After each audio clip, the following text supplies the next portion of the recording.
உங்களுக்கு இந்த மாதிரி வகை வகையான துன்பங்கள் வருதான்னு மட்டும் பாருங்க. கடவுள் உங்களை கைப்பிடிச்சிருக்காரா இல்லையான்றத இந்த பதிவின் மூலமா தெரிந்து கொள்ளுங்கள். வெறுக்கிற கூட்டம் ஆதரிக்கும். உங்களை கேவலப்படுத்தினவங்க உங்க வீட்டுக்கு முன்னாடி உங்க தரிசனத்துக்காக காத்துக்கிட்டு இருப்பாங்க. ஒரு பெரிய பாரம் ஒன்று இந்த பதிவின் மூலமா சாயப்பா கிட்ட இறக்கி வைக்கப்படுகிறது. பல அற்புதத்துக்கு சொந்தக்காரரா இருக்க போறாங்க இந்த பதிவை பார்க்கிறவங்க. உதவிக்காக ஏங்கின காலம் போயிட்டு உதவி செய்வதற்கான காலம் இந்த பதிவு உங்க கண்ணில் படும்போது அர்த்தமான வாழ்க்கையை வாழ்ந்த சிறப்பான ஒரு தொடக்கத்தை கொடுப்பதற்கு உண்டான அத்தனை தகுதியும் இருப்பவர்கள் இதை கேட்காம போக முடியவே முடியாது. இழப்புகள் கோடினா பெறுவது அதைவிட 100 மடங்கு. துன்பங்கள் நிறுத்தப்படும். உங்க வாழ்வு நிச்சயிக்கப்பட்டது ஷீரடிகள். கனவு நிறைவேறும் நாள். கொண்டாடப்பட வேண்டியவர்களுக்கு இந்த பதிவு நிச்சயமா வாழ்க்கையை மாற்ற போகுது.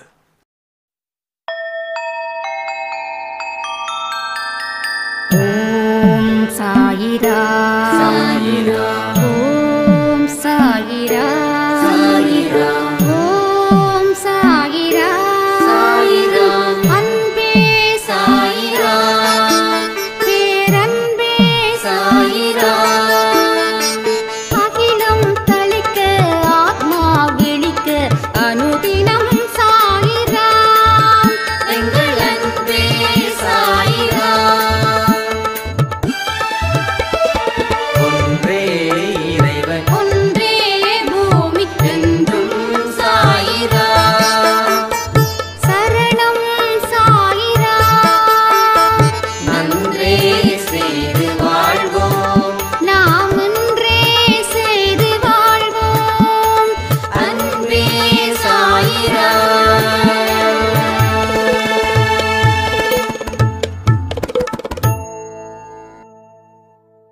சாயிரா.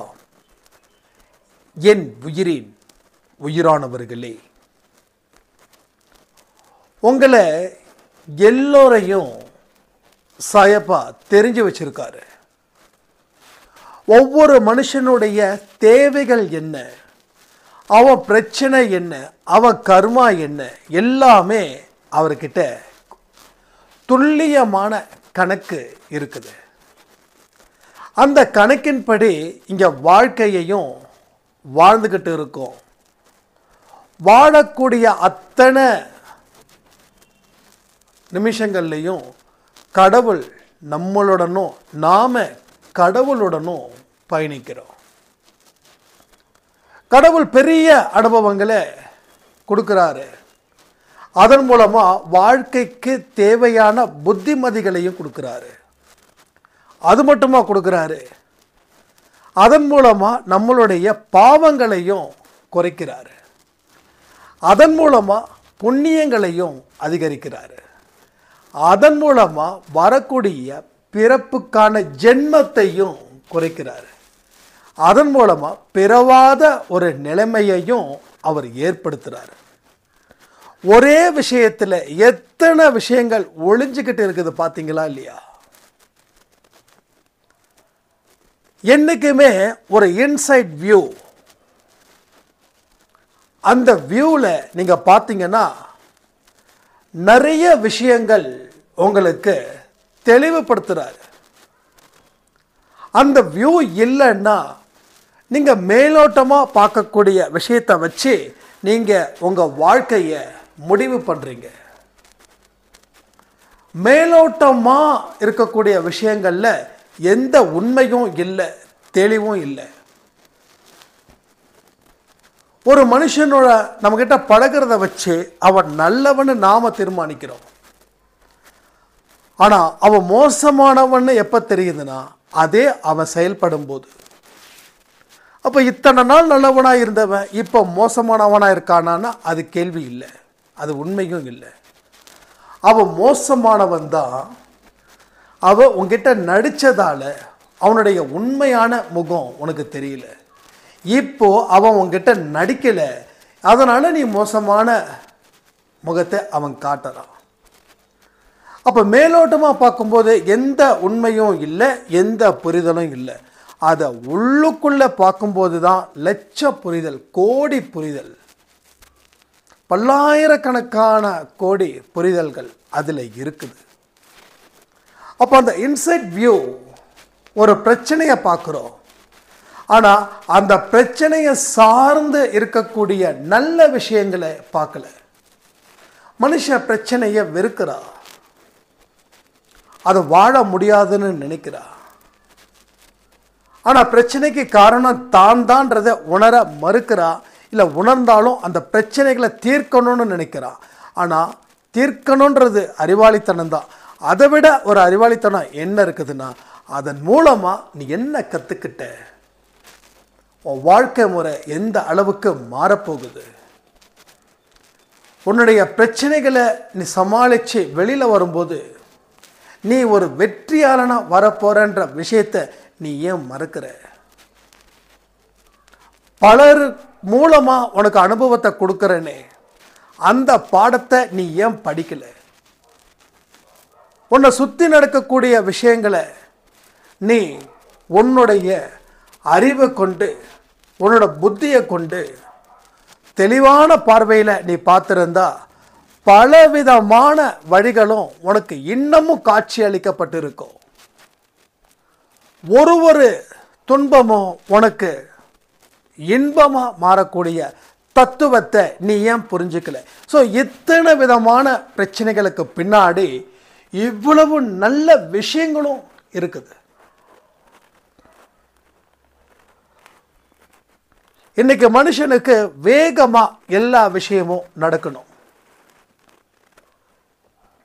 இன்னைக்கே பிறக்கணும், இன்னைக்கே வேலைக்கு போகணும், இன்னைக்கே கை நிறைய சம்பாதிக்கணும், இன்னைக்கே வீடு வாங்கணும், கார் வாங்கணும், புகழடையணும், இன்னைக்கே சாவணும். இந்த மாதிரி உலகத்தை மனுஷன் கற்பனை பண்ணுறான்.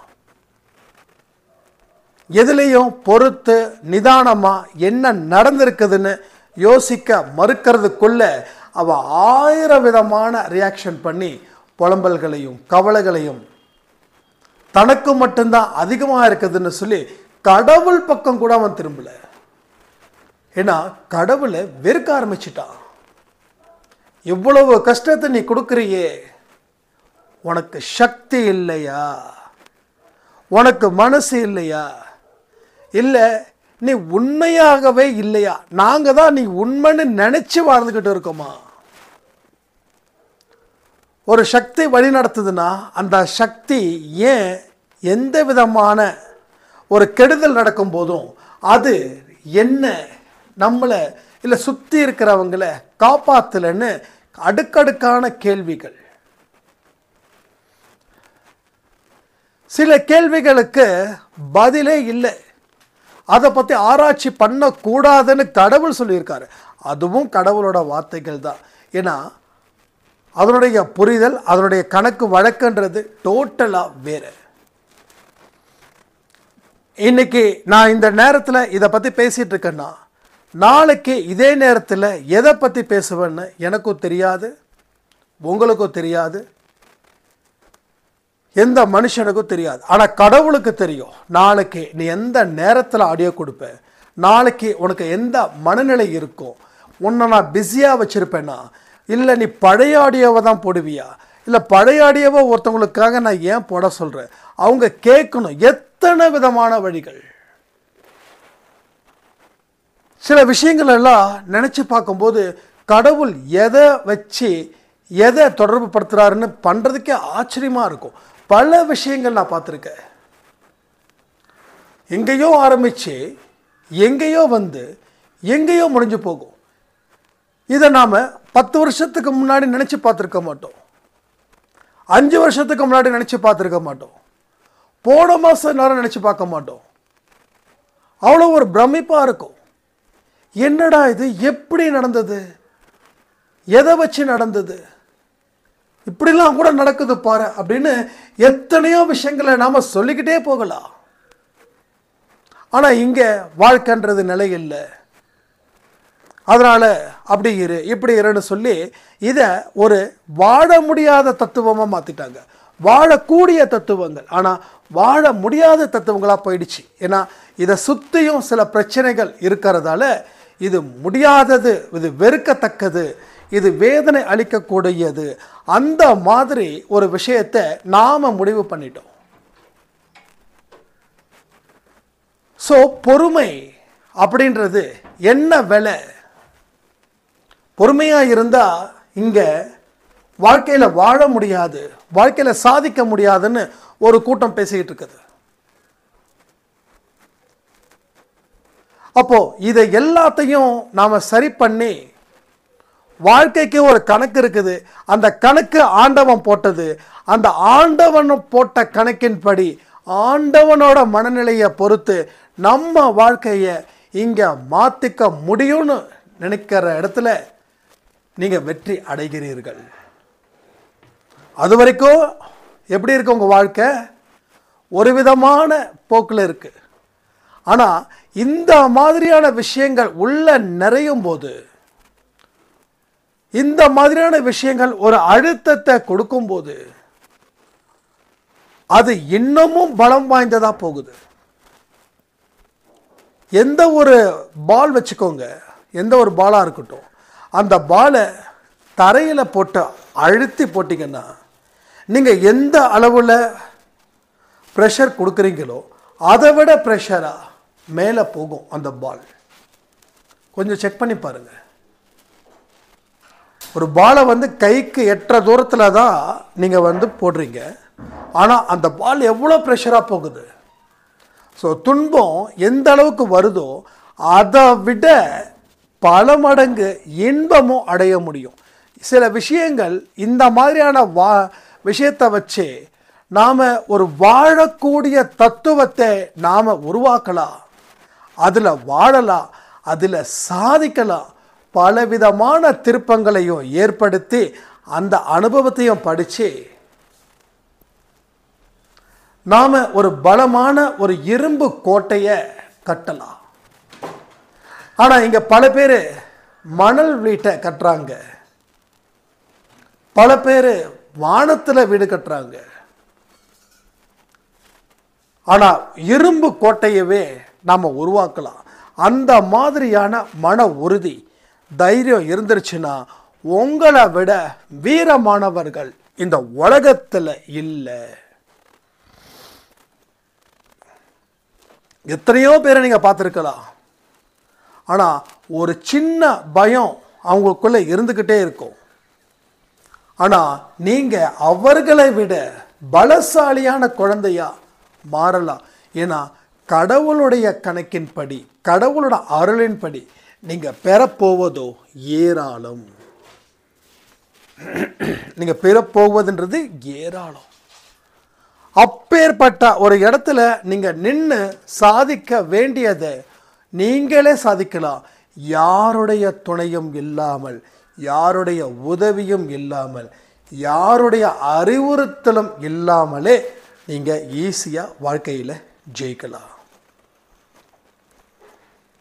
ஸோ அனுபவ பாடம், கஷ்டம் கொடுக்கக்கூடிய பாடம், துன்பம் கொடுக்கக்கூடிய பாடம், பிரச்சனை கொடுக்கக்கூடிய பாடம், இதையெல்லாம் தாண்டி அவமானம் கொடுக்கக்கூடிய பாடம். ஸோ இத்தனை பாடத்தையும் யார் தெளிவாக சுத்தமாக நம்பிக்கையோட படிக்கிறாங்களோ அவங்கள யாராலையும் வேலை கொடுத்து வாங்கவும் முடியாது, யாராலையும் அவங்கள அழிக்கவும் முடியாது. அவங்க சொன்ன சொல்லு வேதமாகும், அவங்க சொன்னது நடந்தே தீரும். அவங்களாலையும் அவங்களுக்கு நல்லது நடக்கும், அவங்களால மற்றவங்களுக்கும் நல்லது நடக்கும். ஸோ எல்லா இடத்துலையும் நல்லது மட்டுமே நடக்கும். வாழ்க்கையில் மிக பெரிய அளவில் வெற்றியும் உங்களுக்கு கிடைக்கும். ஸோ இது எல்லா துன்பம் கற்றுக் கொடுத்த பாடம், அவமானம் கற்றுக் கொடுத்த பாடம். இந்த பாடத்தை தான் நம்ம வேணான்னு சொல்கிறோம். இது எவ்வளோ பெரிய ஒரு நஷ்ட கணக்கு தெரியுமா? ஸோ எந்த பாடம், இந்த பாடத்தை படித்தாதான் 100க்கு 100 மார்க் வாங்க முடியும்னு சொல்கிறாங்க. நாம் 1 மார்க்குக்கு 2 மார்க்குக்கு படிச்சுக்கிட்டு இருக்கோம். ஸோ இம்பார்ட்டன்ட் கொஸ்டின்ஸ் என்னன்னு கேட்டிருப்போம். நம்ம ஸ்கூலில் இம்பார்ட்டன்ட் கொஸ்டின்ஸ் குறித்து கொடுங்கன்னு கேட்டிருப்போம். அந்த இம்பார்ட்டன்ட்லி செலக்ட் பண்ணி படிச்சிருப்போம். படித்ததில் இன்னும் பெஸ்ட்டாக படிச்சிருப்போம். அதை வச்சு எக்ஸாம் எழுதியிருப்போம், பாஸ் பண்ணியிருப்போம். புக்கையே படிக்கிறவன் 100 மார்க்கு, ஓரளவுக்கு படிக்கிறவன் 60 70, கரெக்டாக பிளான் அடித்து என்ன மாதிரி படிக்கிறவன் 35 40, அது கூட முடியாதவன் 1 2. அப்போது அனுபவ பாடம் படித்தாதான் நீ வெற்றி அடைய முடியும்னா அந்த அனுபவ பாடத்தை ஏன் நம்ம படிக்காமல் அதை உதாசீனப்படுத்துகிறோம்? ஸோ இந்த மாதிரியான விஷயங்களை தயவு செய்து நிறைய படிங்க, நிறைய விஷயத்தை கற்றுக்கோங்க. கற்றுக்கிட்டதை அத்தனையும் இறக்குங்க வாழ்க்கையில். இறக்குனது அத்தனையும் உங்கள் வாழ்க்கையில் உயர்வு தன்மையை கொடுக்கும். பலவிதமான அனுபவங்கள் எல்லாத்தையும் என்ஜாய் பண்ணுங்க. உங்களை செதுக்கத்தான் உங்களுக்கு மதிப்பு. இன்னைக்கு ஏதோ ஒரு ஆடியோவில் சொன்னேன், என்ன 4 5 ஆடியோ கொடுக்காது, எதில் சொன்னேன்னு தெரியல. செதுக்க தான் மதிப்பு. செதுக்காத கல்லுக்கு மதிப்பு இல்லை, செதுக்கின கல்லுக்கு தான் மதிப்பு. அப்போ நாம் நம்மளை உருவாக்குனாதான் மதிப்பு. நம்மளை அப்படியே விட்டுட்டா மதிப்பு இல்லாத மனிதர்களா நாம் மாறிடுவோம். மதிப்பை நாம் இழந்துடுவோம். மதிப்பை இழந்துட்டா இங்கே பலருக்கு பல கஷ்டத்தையும் துன்பத்தையும் அது கிடைக்குதுன்னு சொல்லி நாம் ஃபீல் பண்ணுறோம். அப்போ மதிப்பான மனுஷராக மாறணும்னு நமக்கு ஆசை. ஆனால் அனுபவ பாடத்தை படிக்க மாட்டேன்றோம். பாடத்தை படிக்காமலே நல்ல 100க்கு 100 மார்க் வாங்கணும்னு நாம் நினைக்கிறோம். அதுதான் இங்கே மிகப்பெரிய தவறு வந்து நிற்குது. ஸோ கணக்கு தவறு.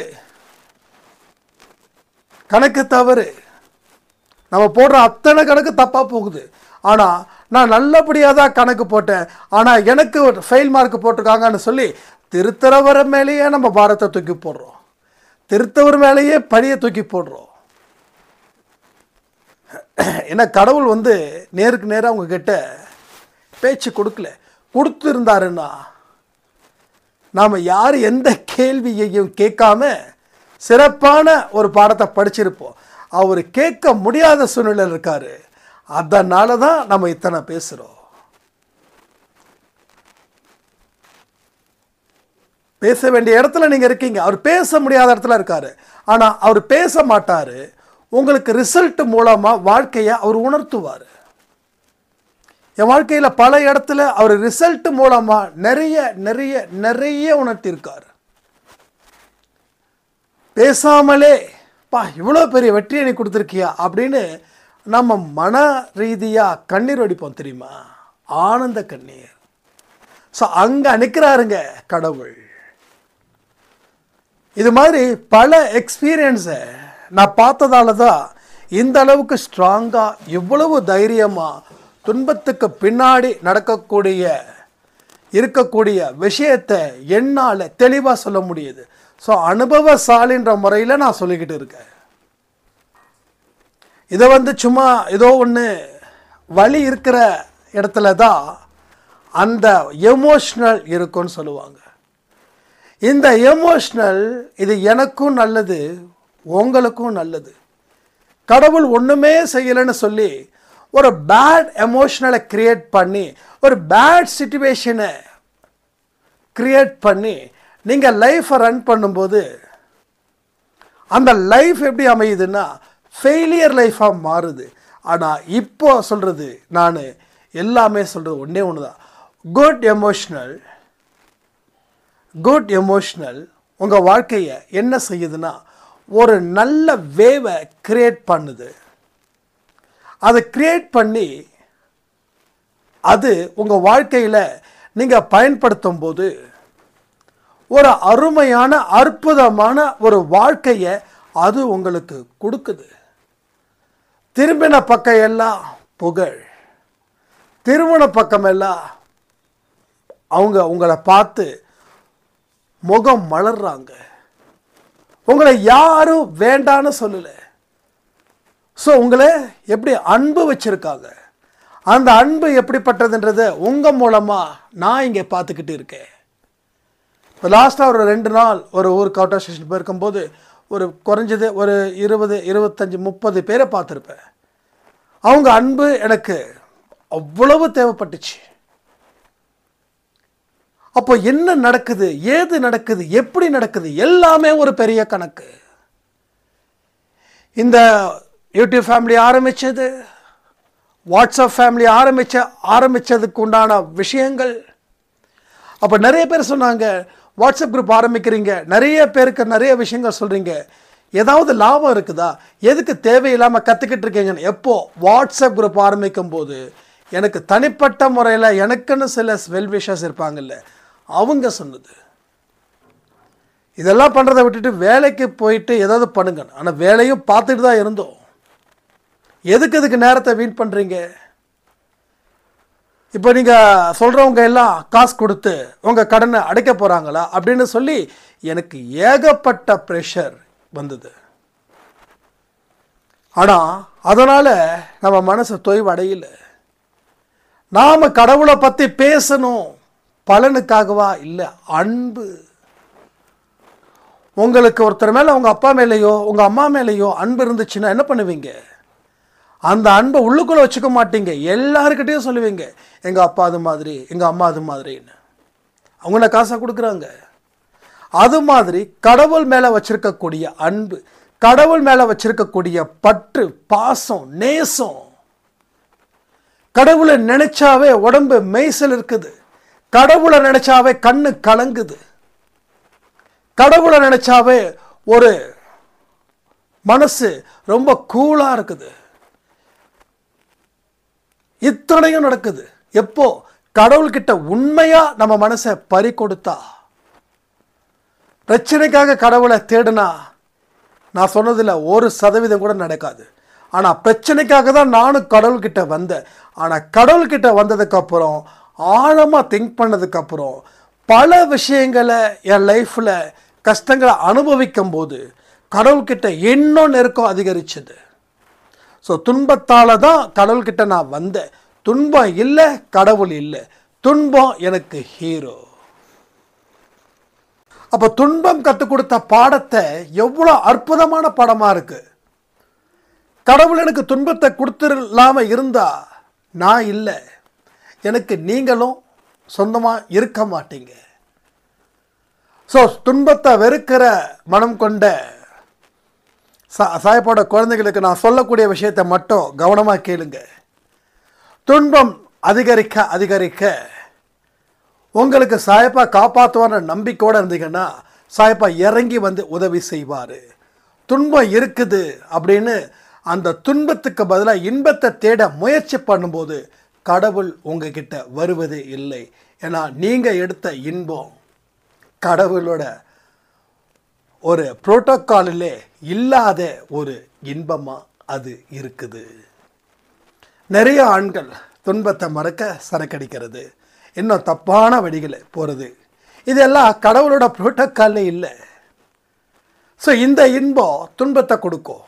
ஆனால் நான் கூடிய துன்பத்தில் இருக்கக்கூடிய பாதையில் நீங்கள் இன்பத்தை பார்க்கும்போது அது கடவுள்கிட்டையே உங்களை அழைச்சிட்டு போய் நிற்கும். அப்போ ஒரு பிரச்சனையும் ஒரு துன்பத்துக்கும் பின்னாடி இருக்கக்கூடிய நல்ல விஷயங்கள் ஏராளமாக இருக்குது. அதை தயவு செய்து ஒதுக்காதீங்க. ஒதுக்குனீங்கன்னா உங்கள் வாழ்க்கையில் கற்றுக்க முடியாத மனிதர்களாக போயிடுவீங்க. ஒரு விஷயத்தை நீங்கள் சரியாக உருவாக்கலைன்னா அதுக்கு அனுபவம் இல்லைன்னு தான் அர்த்தம். ஒரு விஷயத்தை நீங்கள் சரியாக ஃபேஸ் பண்ணல அப்படின்னா அது தோல்வியில் வந்து நிற்குதுன்னா அது அனுபவம் இல்லைன்னு அர்த்தம். அப்போ அந்த அனுபவத்தை கற்றுக்கிறதுக்கு உண்டான ஒரே வழி வாழ்க்கையில் இருக்கக்கூடிய உங்களுக்கு ஏற்பட்ட துன்பங்களை நீங்கள் சந்திக்கிறதுலையும் அதில் இருந்து மீள்வது மட்டும்தான். சாயப்பா ஒரு இடத்துல சொல்லியிருக்காரு, கர்மாவை பார்த்து பயப்படாத, அதை ஃபேஸ் பண்ணு, அதை எதிர்கொள்ளு. அதாவது இன்னும் ஓப்பனாக சொல்லணும்னா துன்பத்தை பார்த்து பிரச்சனை பார்த்து பயப்படாத. துன்பத்தை கொடுக்குறவர் பிரச்சனையை ஏற்படுத்துகிறவர்னு சொல்லி சில மனிதர்களை பிரித்து வச்சு அவங்கள பார்த்து பயப்படாத, அவங்கள எதிர்கொள். கடன் கொடுத்தவங்க கிட்ட நீங்கள் பார்த்து பயந்தா கடன் கொடுத்தவங்க உங்களை பார்த்து இன்னும் பயப்படுவான். ஏன் தெரியுமா? எங்கே கொடுக்காம போயிடுவீங்களோ அப்படின்னு. ஆனால் அதே கடன்காரர்கிட்ட தைரியமாக பேசி பார்த்தீங்கன்னா, சரி ஏதோ ஒரு நம்பிக்கையில் அவன் பேசுகிறான், ஸோ நிச்சயமாக கொடுத்துருவான்னு சொல்லி அவருக்கு நம்பிக்கை வரும். ஸோ பயப்படுறதால வாழ்க்கையை இழக்கிறோம். ஆனால் வாழ்க்கையில் பயம் இல்லாமல் இருக்கும்போது தைரியத்தை பெறுகிறோம். அந்த தைரியத்தின்படி நாம் வாழ்க்கையில் பல நல்ல விஷயத்தையும் நாம் பெறுகிறோம். எல்லாத்துக்கும் காரணம் துன்பமே, எல்லாத்துக்கும் காரணம் அவமானமே. ஒரு மனுஷன் வெற்றி அடைஞ்சிருக்கான் அப்படின்னா அந்த மனுஷன் உங்ககிட்ட நல்ல ஃப்ரீ மைண்டடாக பேசுனான்னா அவன் ஒரு விஷயத்துலையும் அவன் கற்றுக்கிட்ட பாடம் இருக்கே ரொம்ப கஷ்டமாக இருக்கும். சாப்பாட்டுக்கு கூட வழி இல்லாமல் உறவுகள் மூலமாக துரத்தி விட்டு ஒரு இடத்த பிடிச்சு அங்கே நம்பிக்கையை ஏற்படுத்தி அங்கே வாழ்ந்து அங்கே வளர்ந்து இவன் எந்த அளவுக்கு வளர்றானோ அதுக்கப்புறம் உறவுகள் கூட வந்து நிற்கும். அதுதான் இன்னைக்கு இருக்கக்கூடிய காலங்கள்.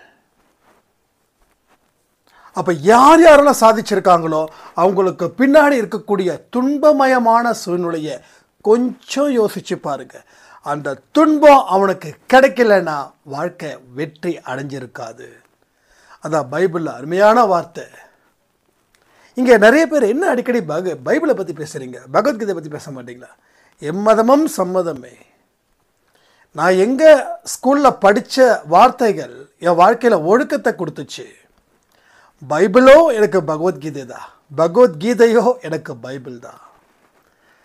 அங்கே செல்வம் பணம் இருக்கிறவங்க கடவுளுடைய சமூகத்துக்கு உள்ள வரவே முடியாது.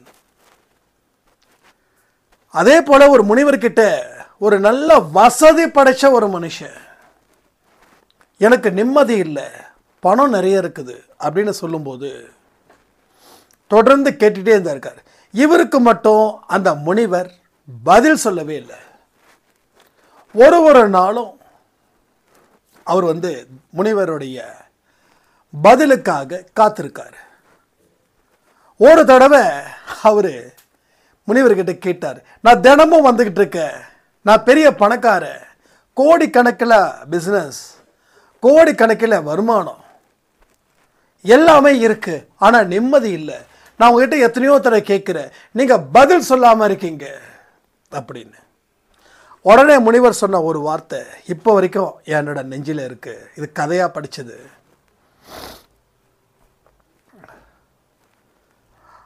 அப்போ முனிவர் சொன்னாரா, நான் ஒரு விஷயத்தை கேட்டா அதை நீ செஞ்சா உனக்கு நிம்மதி இப்போவே கிடைக்கும். உடனே இவருக்கு திரும்பவும் என்ன வேணாலும் கேளுங்க, என்கிட்ட அத்தனை சொத்து இருக்குது, அத்தனை காசு இருக்குது, என்ன வேணும் கொடுங்க, சொல்லுங்க, நான் உங்களுக்கு கொடுக்குறேன், குருதட்சணையா எனக்கு நிம்மதியை கொடுங்க அப்படி. முனிவர் மறுபடியும் சிரிச்சாரா, நான் கேட்டதை உன்னால் கொடுக்க முடியாதுன்னு. பணக்காரருக்கோ கொஞ்சம் ஈகோயிசம் ஜாஸ்தி ஆகிடுச்சு. என்ன சொல்கிறீங்க நீங்கள் அப்படின்னு. இல்லை கொடுக்க முடியாது, நிச்சயமாக உன்னால் கொடுக்க முடியாது அப்படின்னு சொன்ன உடனே மறுபடியும் அவர் கேட்ட உடனே கொடுக்க முடியும்ன உடனே, சரி உன்னுடைய சொத்து பத்திரம் எல்லாத்தையும் ஏழை குழந்தைகளுக்கு எழுதி கொடுத்துடு, நீ நிம்மதியாக இருப்ப, நீ கேட்ட நிம்மதி வந்துடும். இப்போ என்னாச்சு? இப்போ நம்மக்கிட்ட முனிவர் கேட்டால் என்ன பண்ணியிருப்போம்? கொடுத்துருப்போமா கொடுத்துருக்க மாட்டோமா? ஏன்னா நம்மக்கிட்ட ஒன்றும் இல்லை இல்லையா? இந்த மாரி போனால் ஒரு வண்டி இருக்கும், ஒரு ஃபோன் இருக்கும், அவ்வளோதான். ஸோ அது என்ன பண்ண போகிறோம்? இப்போது அந்த பணக்காரர் கொடுப்பாரா? பணக்காரர் எதுவுமே பேசாமல் அந்த பக்கமே திரும்பி போகல முனிவர்கிட்ட. ஏன்னா இதுதான் பணம் இருக்கிறவன் கடவுள்கிட்ட சமூகத்தில் வரவே முடியாது. அப்போ யார் வர முடியும்? அப்போ பணக்காரன் வர முடியலன்னா யார் வர முடியும்? ஏழைகள், துன்பத்தை அனுபவிப்பவர்கள். அப்போ நாம பாக்கியவான் தானே. அழுகிறவர்கள் பாக்கியவான்கள்னா நாம் அழுதுகிட்டு இருக்கோம். அழுததால நம்ம பாக்கியவான். நான் அழுத, தேம்பி தேம்பி தேம்பி அழுத, கதறி அழுத, பல நாட்கள் அழுத, பல வலி, பல கஷ்டம். ஒரு மனுஷனா கூட மதிக்காத சமுதாயம், வாழ்க்கையில் உதவி செய்வதற்கு ஆள் இல்லை. உபத்திரமும் கஷ்டத்தையும் பேரை கெடுக்கணும்னு நம்ம கிட்ட சுற்றி தெரிஞ்ச கூட்டம் மத்தியில் நான் வாழ்ந்தே ஆகணும், ஆனால் வாழ முடியாமல் தவிர்ப்பது, வாழக்கூடாதுன்னு கங்கணம் கட்டிட்டு தெரிஞ்சவர்கள் ஏகப்பட்ட பேர். வழி இல்லாமல் நான் இருக்கோம். வலிச்சிருக்குமா வலிச்சிருக்காதா? ஸோ என் நிலையில் கண்டிப்பாக நீங்கள் இருந்திருக்கலாம், இப்போ இருந்துட்டும் இருக்கலாம், இல்லை கடந்தும் இருக்கலாம். அப்போ கடவுளோட பாதம், கடவுளோட கண்ணு, கடவுளோட கை, அதை பார்க்கும்போது மிகப்பெரிய சந்தோஷம். எவன் என்னை ஏற்றுக்கலனாலும் என்னோட கடவுள் என்னை ஏற்றுப்பான்டா அப்படின்னு நெஞ்சில் ஒரு தைரியம், ஒரு நம்பிக்கை. அந்த இடம்தான் இந்த இடத்துல வந்து நிற்கிறேன். புரியுதா? ஸோ துன்பங்கள் என் வாழ்க்கைக்கு முதுகெலும்பாக இருந்துச்சு. துன்பங்கள் என்னை புதைக்கிற குழியாக இல்லை, முதுகெலும்பாக இருந்துச்சு. அது கொடுத்த தைரியம் இன்னைக்கு இப்படி இருக்குது. அப்போ துன்பத்தை வச்சு தான் கடவுள்கிட்ட கடவுள்கிட்ட வந்ததுக்கு அப்புறம் தான் கடவுளை பற்றி புரியாத பல விஷயங்கள் கடவுள் எண்ணங்கள் மூலமா உற்பத்தி செய்கிறாரு. விதை போட்டு வச்சுட்டாரு, அதை உற்பத்தி செய்து அதை வந்து எனக்கே திரும்பி கொடுக்குறாரு. இதுதான் வாழ்க்கை, இதுதான் கடவுளோட சக்தி, இதுதான் விதி, இதுதான் கர்மா. இனி நீ வாழ போறடா, இனி நீ வாழ போறடா சொல்லாம சொன்னாரு. அன்னைக்கு அவர் மௌனம் காத்தது இப்படிப்பட்ட ஒரு வாழ்க்கையை கொடுக்கத்தா. அப்ப என்ன பார்த்து ஊரே சிரிச்சுது, உலகமே சிரிச்சுதுன்னு சொன்னனே, நீ என்ன இப்படி இருக்க, கடன் வந்து இதெல்லாம் பார்க்குறவங்க கொடுக்கவா போறாங்க அப்படின்னு.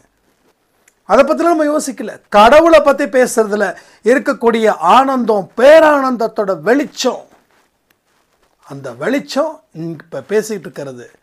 இப்போ இருட்டில் இருந்த நான் ஒரு லைட் அடித்து ஒரு வெளிச்சத்தை காண்பிச்சாரு. இங்கே பாருங்க, அன்பே சாயில சந்தோஷ், அன்பே சாயில விஷ்ணு, அன்பே சாயில பிரகாஷ், அன்பே சாயில ஜெயவாணி சாய்ராம், அன்பே சாயில முத்து செல்வி சாய்ராம், அன்பே சாயில ஈஸ்வரி சாய்ராம், அன்பே சாயில வேளாங்கண்ணி சாய்ராம், அன்பே சாயில சாய் சக்தி சாய்ராம், அன்பே சாயில கவிதா சாய்ரா. ஸோ இது மாதிரி ஏகப்பட்ட விஷயங்கள் நடந்துக்கிட்டே இருக்குது. தயவு செய்து என் பேர் வரலன்னு யாரும் சொல்லிடாதீங்க. டக்குன்னு இன்னைக்கு இவங்கெல்லாம் எனக்கு வந்து பர்சனலாக மெசேஜ் பண்ணாங்க, அதனால நான் சொன்னேன். ஓகேவா? எனக்கு வந்து எல்லாத்துக்குமே ஒரு உதாரணத்தை வச்சு தான் நான் இங்கே பேசிகிட்டு இருக்கேன். அப்போ இவங்கக்கிட்ட இன்றைக்கி நான் வந்து இவங்க என்கிட்ட எனக்கு சேட் பண்ணாங்க, நான் இவங்ககிட்ட பேசினேன். அதனால தான். அப்போ எல்லாரையும் அன்பே சாயில ஒரு வெளிச்சத்தை ஏற்படுத்தியிருக்காரு. இந்த வெளிச்சம் அணையாமல் பார்த்துக்க வேண்டிய பொறுப்பு நம்மது. அது எப்படி அணையாமல் பார்த்துக்க முடியும்? கெட்ட விஷயங்கள் மறுபடியும் உள்ளே வரக்கூடாது. நல்ல விஷயங்களை மட்டும் எப்பயுமே டார்கெட் பண்ணணும். ஸோ நல்லதை மட்டுமே சுவாசிக்கணும். ஸோ நல்லதுக்காக மட்டுமே நம்ம வாழணும். இது மாதிரி பல விஷயங்களை நம்ம தொடர்ந்து தொடர்ந்து தொடர்ந்து தியானிக்கணும். நல்ல வார்த்தைகள் நம்ம வாழ்க்கையில் எவ்வளோ வலு சேர்க்குது அப்படின்றதையும் நீங்கள் புரிஞ்சுக்கணும். புரிஞ்சுக்கிட்டா வாழ்க்கை சூப்பர், புரியலைன்னா வாழ்க்கை மந்தம். ஒரே பாயிண்ட்டு தான், புரிஞ்சுக்கிறியா புரிஞ்சுக்கலையா? புரிஞ்சுக்கோ. வாழ்க்கையில் யாரும் உனக்கு உதவி செய்ய வேண்டிய அவசியமே இல்லை. புரிஞ்சுக்கலைன்னா எல்லாருடைய கையையும் நீ எதிர்பார்த்து காலம் பூரா காத்துக்கிட்டு இருக்க நிலைமை வரும். ஆனால் ஒரு உதவி செய்ய மாட்டான். நல்லா இருக்கும்போது இருக்கக்கூடிய கூட்டம் எதுவும் கையில் இல்லைன்னா தெரிச்சு ஓடிடும். அப்போ வாழ்க்கையை புரிஞ்சுக்கிட்டா உன்னை பார்த்து யாரும் ஓட மாட்டாங்க, நீ அவங்கள பார்த்து ஓடுவ. நம்ம ஓட மாட்டோம் சொல்கிறேன். அப்போ நாம் கொடுக்குறவர்களா இருக்கணும். பெறுகிறவர்களா இருக்கக்கூடாது. அப்போ அந்த நிலைமை தான் நம்ம இங்கே வாழ்ந்துக்கிட்டு இருக்கோம். அதை அன்பே சாயில 30% டார்கெட் ரீச் பண்ணிட்டோம். 30%. நிறைய மாற்றங்கள், எக்கச்சக்கமான மாற்றங்கள். ஒளிருது தமிழகம் சொல்ற மாதிரி ஒளிருது அன்பே சாய். எஸ், 100%. இவங்க காசு கொடுப்பாங்களா, அவங்க காசு கொடுப்பாங்களா நினைச்சு வாழ்ந்த காலத்தில் இன்னைக்கு நான் என்கிட்ட உதவி செய்ய கேட்கறதுக்கு ஆட்கள் இருக்காங்க. நானும் உங்களை மாதிரி இருக்கேன் அப்படின்னு ஒரு பெண் சொன்னாங்க. எப்படி நடந்தது? எங்க போச்சு இத்தனை நாள்? என்னைக்கு கடவுளோட கைப்பில் உங்களை ஒப்படைச்சிங்களோ மனதார, அன்னைக்கு உதவி செய்பவர்களா நீங்க மாறிட்டீங்க. உதவி பெறுகிறவர்களா இருந்த நீங்க உதவி செய்பவர்களா மாறி நிற்கிறீங்கன்னா எவ்வளோ பெரிய ஒரு வரம். வழியில இருந்து சந்தோஷத்தை அனுபவிக்கிறவங்களுக்கு நல்லா புரியும். இப்போ உங்களுக்கு வலிக்குது, இந்த சந்தோஷத்தை நீங்க பெறுவீர்கள். தீர்க்கமாக இருக்கணும், நம்பிக்கையோடு இருக்கணும், வழி நமக்கு நல்லதுன்னு நினைக்கணும். உதவிகள் செய்வதில் நானே சிறந்தவன்னு நீங்கள் உங்கள் வாயாலேயே சாயப்பா சொல்ல வைப்பார். சாயப்பா உங்கள் மூலமாக பல விஷயங்களை இங்கே ஏற்படுத்தி நிறைய நல்ல விஷயத்தை உருவாக்குறாரு. இப்போ சந்தோஷ் அப்படின்றவனை ஏன் உருவாக்குனாரு? சந்தோஷன்றவனுக்கு ஏன் கஷ்டத்தை கொடுத்தாரு? இப்போ ஏன் மூலமாக அட்லீஸ்ட் ஒரு 10 பேரோட வாழ்க்கை மாறாதா? சொல்லுங்கள், நீங்களே சொல்லுங்கள். ஏன் மூலமாக ஒரு 10 பேரோட வாழ்க்கை போதும். நான் 100 கேட்கல, 1000 கேட்கல, லட்சம் கேட்கல, கோடி கேட்கல. 10 பேரோட வாழ்க்கை என் பதிவு மூலமாக மாற்றிருக்க மாட்டாரா சாயப்பா? நான் மாத்திரன்னு சொல்லலை, என் பதிவின் மூலமாக மாற்றிருக்க மாட்டாரா? அப்போ எனக்கு கஷ்டத்தை கொடுத்தது இந்த 10 பேரை மாறணும். அப்போ இந்த 10 பேருக்கு கஷ்டத்தை கொடுத்தது அவங்களால 100 பேர் மாறணும். அந்த 100 பேருக்கு கஷ்டத்தை கொடுத்தது அவங்களால 1000 பேர் மாறணும். அந்த 1000 10,000 ஆகும், 10,000 லட்சமாக மாறும், லட்சம் கோடியாக மாறும், கோடி மில்லியனாக மாறும். இது மாதிரி அப்படியே பெருகிக்கிட்டே போகும். ஸோ நல்லவர்கள் இந்த நாட்டுக்கு தேவை. ஏன்னா தீயவர்கள் பெருகி இருக்காங்க. கண்ணை மூடி கண்ணை திறக்கிறதுக்குள்ள நம்ம பொருள் காணாமல் போயிடுது. கண்ணை மூடி கண்ணை திறக்கிறதுக்குள்ள சில நேரத்தில் உயிரும் காணாமல் போகுது. ஏன்னா எல்லாத்துக்குமே சுயநலம் ரொம்ப ஜாஸ்தியாக இருக்குது. கூட இருக்கிறவன் தான் குழி தோன்றான், கூட இருக்கிறவன் தான் குழி தோன்றான். பகைவர்களை வெல்வதற்கு அறிவு ஒன்று போதும். ஆனால் நண்பர்கள் நம்மளை வெல்றாங்கன்னா அந்த அன்பின் மூலமாக தந்திரங்களை பண்ணி வெல்றாங்க. ஒரு எதிரியை நீங்கள் ஈஸியாக வெல்லுறலாம், ஏன்னா அந்த சக்தி அந்த இது எல்லாமே இருக்குது. ஆனால் கூடவே இருக்கிறவன் நம்பிக்கை துரோகம் பண்ணானா அது எப்படி தெரிஞ்சுக்க முடியும்? ஸோ அது போல தான் வாழ்க்கை. இது மாதிரி நிறைய மனுஷர்களுக்கு இடைஞ்சல் கொடுக்கறதுக்குன்னே வருவாங்க, வந்து தான் தீருவாங்க. ஏன்னா நம்ம கர்மாக்கள் அப்படி. அதை பொருட்படுத்தாமல் நம்ம வாழ்க்கையில் வாழ்ந்து பார்த்து சாதிச்சோம் அப்படின்னா ஒரு மாபெரும் வாழ்க்கையை நீங்கள் வாழலான்னு சொல்லி இந்த பதிவை முடிக்கிற. ஜெய் சாய்ராம்.